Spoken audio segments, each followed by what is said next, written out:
Scott just made the point. Thomas Jefferson, you'll used to be a lot more secure, not just. Well, hello, America. You remember Halloween, don't you?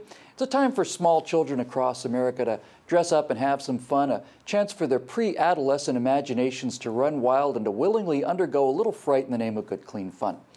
Well, fun of any kind is antithetical to the progressive left, of course, and so the pre-adolescent imaginations of the small children that now attend Yale University put themselves into overdrive to accomplish the one thing that so many of this spoiled infantile generation really excel at. It's really the only thing they're any good at, and that is elevating their own unearned moral superiority through ritual victimhood.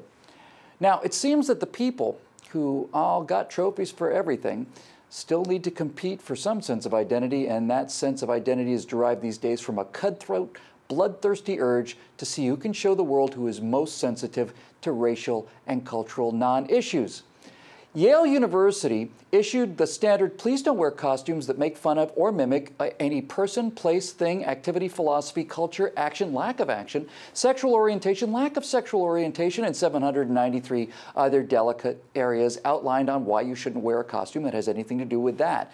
And then Professor Erica Christakis, Associate Headmaster, and I can't make this up, folks, at Yale's Silliman College, went way too far and issued an email so offensive, so disturbing, that I have to bring in Steve Green and Scott Ott to help me cope with the microaggression that's being directed against we pundits of no color. Gentlemen, fellow cisgendered, heteronormative, privileged racist. Here's what the Yale professor wrote to incite a near riot. There's no room for, Is there no room anymore for a child or young person to be a little bit obnoxious, a little bit inappropriate or provocative or, yes, offensive? American universities were once a safe space not only for maturation but also for a certain regressive or even transgressive experience. Increasingly, it seems, they've become places of censure and prohibition. Have we lost faith in young people's capacity, in your capacity, to exercise self-censure through social norming, and also in your capacity to ignore or reject the things that trouble you? This, of course, resulted in the immediate calls for resignation of her and her husband, the actual headmaster. Is that assistant headmaster? She presumably makes 72 cents on every dollar he makes, of Silliman College at Yale University. And folks, all of that just to say, here's what happened when somebody said, do we really have to be this excited about all this? No, I don't agree with that. Then why the f did you accept the position? Because Who I have the f hired you? Goes on for about another half hour or so. Steve, these are adult children who are complaining that one of the assistant headmasters said, do we really need to get quite this lathered up on Halloween? Boy, wow! In a way, I was really lucky. In Scott's segment this week, we talked about what's going on at University of Missouri, and I attended Mizzou for a couple of years before I ran off to California. And over the course of 6 years, 2 years spent in Columbia, Missouri, which is a pretty conservative town, was nevertheless very expanding away from the 3 years of military school and kind of a straight-laced upbringing in St. Louis. And then 4 more years in another college town in Arcata, California, way up on the north coast, about 60 miles shy of Oregon, believe it or not, behind the Redwood Curtain, we called it. And that is about as left-wing wacky as you can get. And between those 2 places, I got to meet the best, weirdest, most wonderful people that helped to break me out of my shell, that helped make me the person I am today. And without those experiences in these 2 polar opposite college towns, I don't know who I would be today, but I know I wouldn't like me very much. Because I look back at that guy I was at 17, 18, 19, he could be pretty dull. I like me much better now, having had those experiences. So let me say that congratulations to the professor who wrote that lovely letter, which so perfectly encapsulated the experiences I had, that I hadn't even noticed them, Bill, until you read that letter aloud. And I went, wow. That is the experience that I got, and I am so much a better, more interesting, and more fun person for it. And these kids at Yale, at Mizzou, they are robbing themselves blind in the name of an ideology that just wants to forbid every little bit of fun they could ever have, and they're doing it to themselves.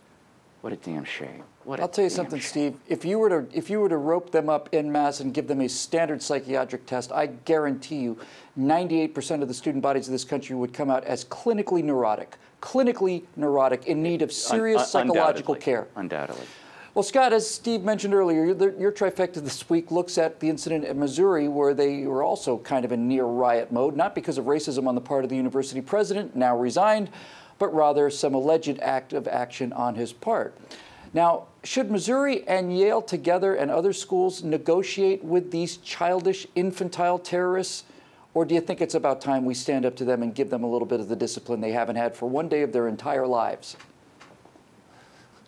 Well, I don't know who is we when we talk about standing up, because on those campuses, that culture is so intolerant of any kind of communication like that, that it's just unthinkable that such a thing would happen. I mean, that incredibly sort of circuitous letter that Erica Christakis wrote, you know, I was like, who talks like that? What is she even saying? And she's just very sort of gently trying to say, hey, can't we all just get along? And if somebody dresses in a Halloween costume that you don't like, she said this in the letter, if somebody dresses in a Halloween costume that you find offensive in some way, could you divert your eyes, or could you say something to the person? So she was actually, she was fostering dialogue. She's saying, if somebody dresses up like a Native American or something and has a feathered headdress, could you say, you know what? I know that you probably didn't mean much with this costume and just thought it looked cool, but I think it's offensive to Native Americans. And you could have a conversation about that. But they don't even want that. They don't want to foster dialogue like an academic setting was designed to do. They want to shut down dialogue and ram through their point of view and make sure that anybody who veers to the right or to the right will be anathema. It's just unbelievable. These are supposedly adults. Look, it's possible, as we mentioned in Scott's segment, that the president of the University of Missouri was in fact negligent and did in fact deserve to be fired. I don't think it's likely, but it's possible. And if so, there's a procedure that involves investigations, witnesses, corroborations of evidence, and all the rest. We call this structure the law. And the same is true for the infants attending Silly Man College at Yale University. But you know what, folks? I'm over these people. I'm just over them all. I say give them what they want. They can have their safe spaces. They can have their emails. They can have their absolutely neutral Halloween costumes. I don't care anymore.